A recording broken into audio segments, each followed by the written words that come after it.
Your biggest dream is your worst enemy. That giant goal on the horizon, the one that's supposed to inspire you, it paralyzes you.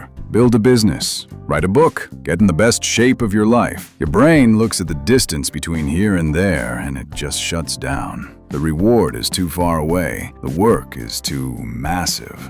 So you do nothing. But what if the goal was never the point? What if you've been playing the game all wrong? You've been trying to defeat the final boss on level 1. The secret isn't willpower, it's game design. You need to stop thinking about the big win and start collecting experience points, the smallest possible unit of progress, a micro win.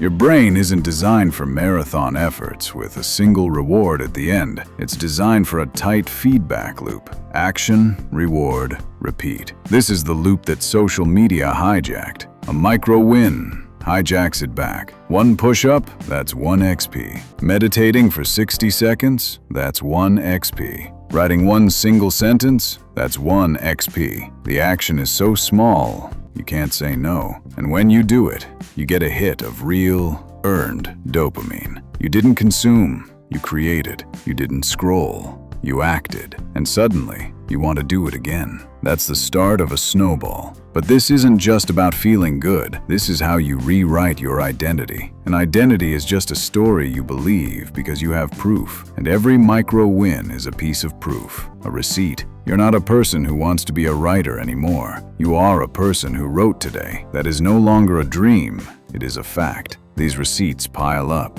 The tiny snowball starts rolling. It picks up speed. It picks up mass. And soon, the momentum is doing the work for you. The person you want to be is no longer a distant goal. It's just who you are now. You didn't change your life in one heroic leap. You changed it in 1,000 tiny, undeniable steps. So stop looking at the mountain. It's not your job to climb it. Your only job is to earn your next point.